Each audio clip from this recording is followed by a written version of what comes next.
And another... Well, good afternoon, everybody. It's lovely to be here. Thanks to Pinky, but I've been hearing about this initiative, and she's been talking about it. I know she doesn't take any credit for it, but she's been talking about it, so making us aware of what is happening. And health is something, obviously, after what I've gone through, I take a lot of interest in. So I was very keen on knowing what happens. And when she said that this is what we were planning, I said, of course, it's my pleasure to be here.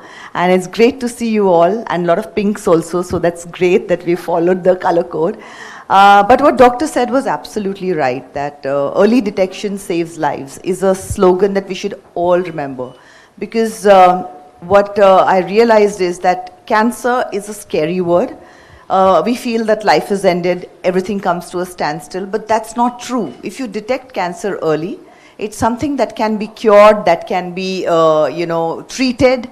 And we are talking about breast cancer, and the statistics that she will give are much, I won't know those. I did not have breast cancer, but any cancer caught early, it has a much higher chance of, of curing it rather than, it being the scary word that it is. So early detection does save lives. I've been part of that brigade which says that, oh, I'm healthy, I don't need to test, I don't need to do even a blood test. We all say yearly health checkup, but how many of us procrastinate about it, and we just don't. I'm the first one. Yeah. And my husband's always shouting at me that, get your test done. Yeah, exactly. And we're just like always not. So I'm going to register myself here as well. I want to see her do that. Yeah. But that's the thing. This is just going through it regularly and catching it early. It just, saves you from so much more pain, because cancer is one of those diseases which I feel that the treatments for it are so much more harsher than the disease itself.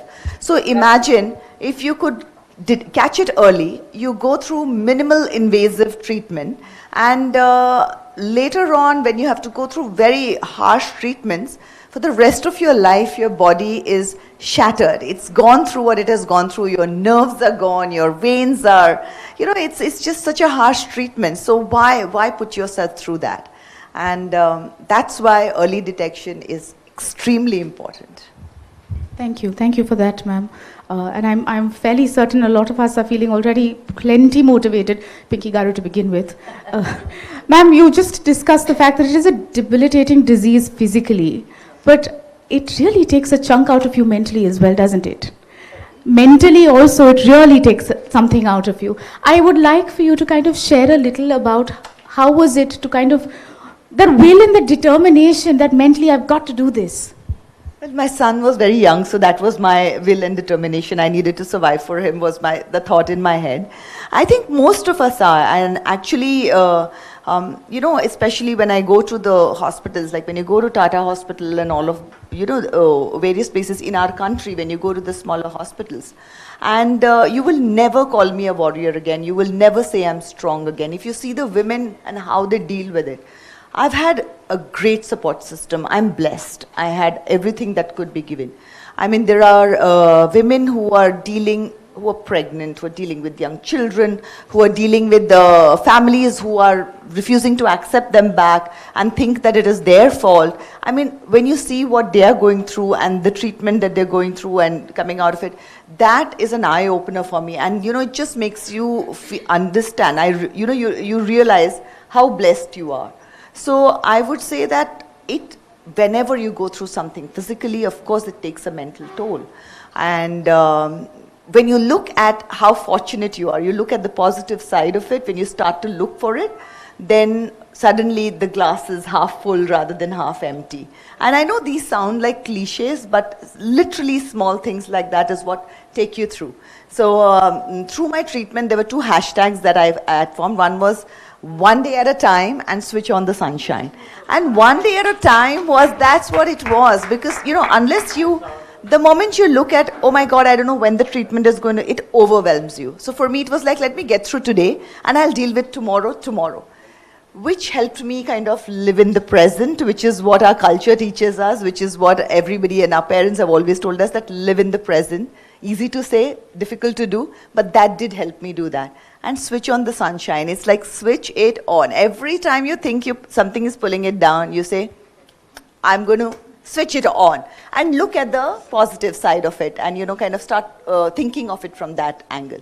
And that's how it is. And then mind is definitely something, it can make your body do amazing things. And if you can get your mind to work with you in healing, then your body will heal. It will take to the treatment much better. Beautiful. So lovely. Can we have a little bit of an applause for that, I think? I remember her when I went to visit her a couple of times in New York. Yeah. How many months were you in New York? I was there For 1 year? 2 years? My first one was a 6-month chunk, and then 3 months. Yeah. And how old was your little boy? When my son at that point was 12 when I was diagnosed, and then obviously he was 13-year-old through my treatment, and yeah. We were just having a conversation about a 12-year-old, and my heart is, I'm going to contain. Yeah. I'm grateful that you mentioned this. Like I said, the reason why I was so keen on highlighting this is that we forget, but we really mustn't. So please go get yourself screened on time, okay? But now that somewhere women have the conditioning also that somewhere, even however educated we are and everything, it's the male in the house who's the bread earning kind of a thought process is that, and has to be looked after. And has to be women fine. keep ourselves in the back. Yeah. We like So look after everything everybody, but we forget about ourselves. And which is very somebody important, I else think. needs to remember about the women. So all the men here, please go back and take care of the women in your family. Remind them that they should go for the checkup. It's your jobs now because they are doing some other jobs for you. Yes. Ma'am, since we did speak about families, and if you're comfortable sharing this,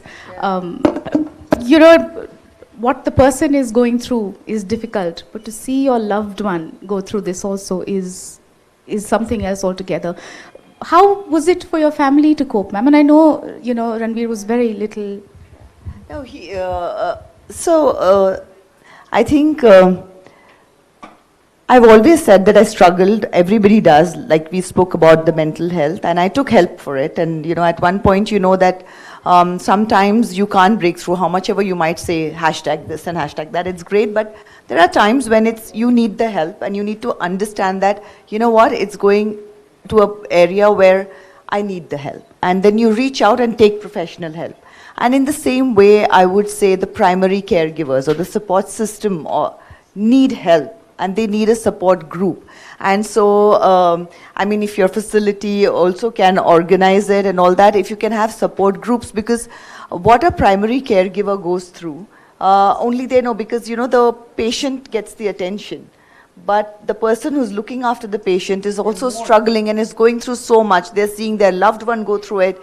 And, also there are times when you're in pain and they feel helpless.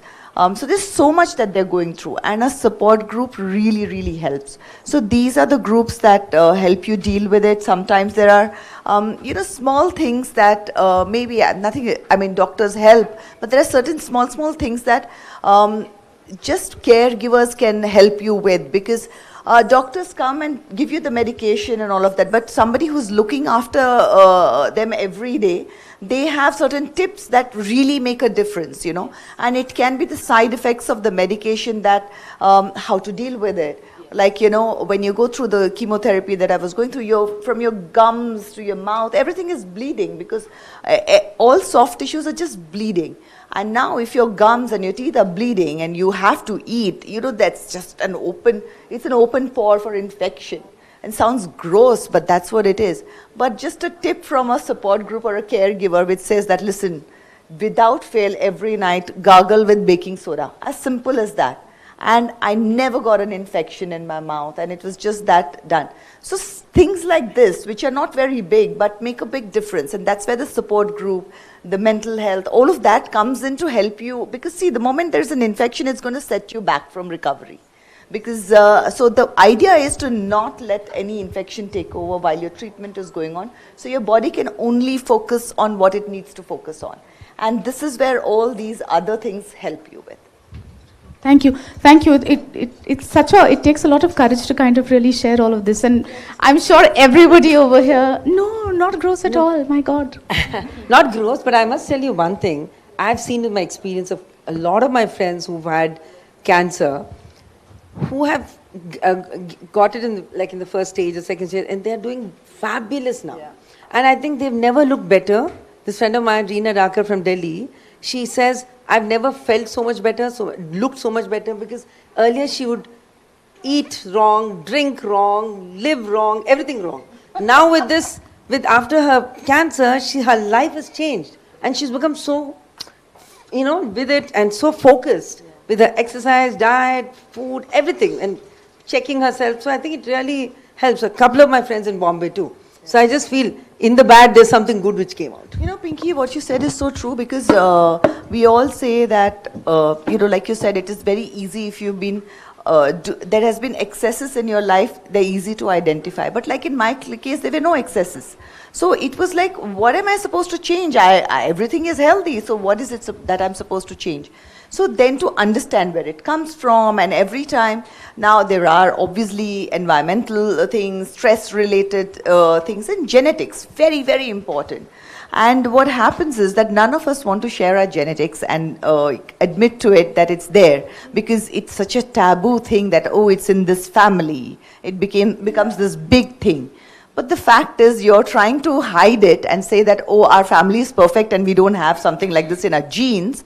But what happens is that the moment you know and you test, if you genetically test it, especially with breast cancer, you know what to expect. You know that you need to look for it. You catch it so much even before it actually happens. Because, there are new tests now which you can actually, pre-cancerous stages now. Not even before it turns cancerous. So if you have this kind of information, that's your weapon. It's in your arsenal. Why would you waste it and not take care of it? So genetics is also very, very important. And for me, I would say that, like we talk about healthy food and all of that.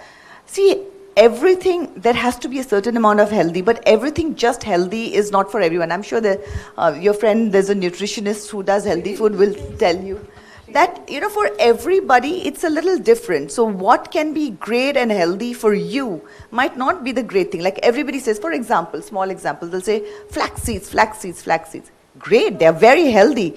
But if you have estrogen-related cancer hormone, flax seeds is something you should not be having too much of. So you need to understand, and it needs to be personalized. Everybody is different. And so in that same, like how her friend made a certain change, for me the change was to identify what suits my body, what suits my gut, and understanding and getting in tune with my own body.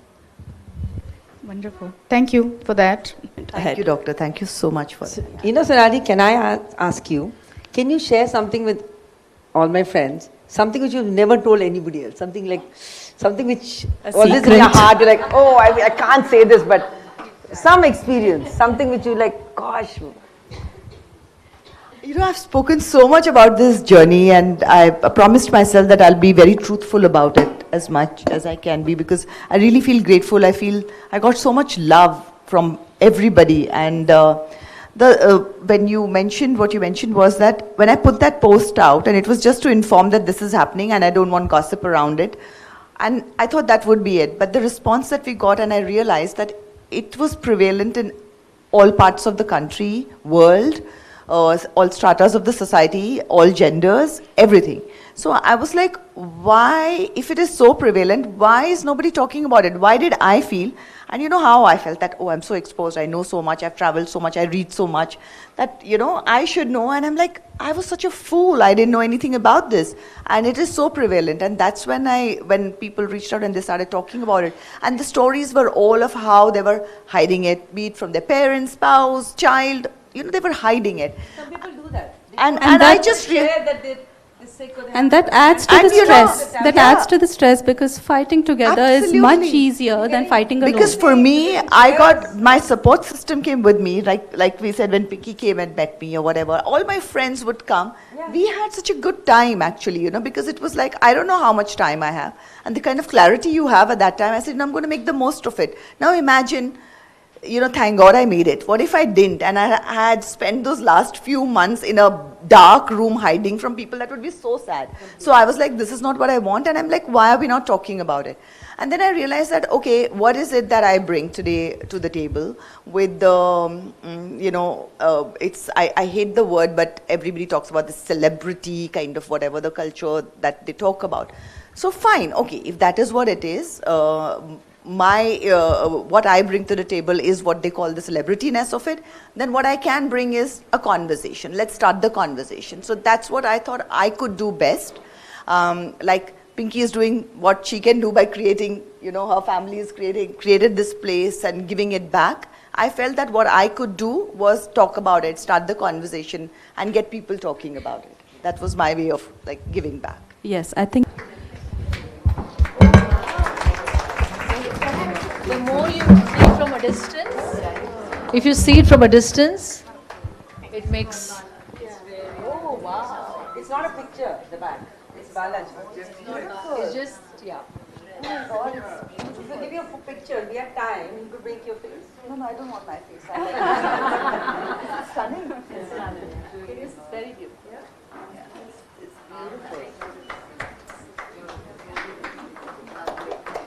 beautiful. Ma'am, here, please.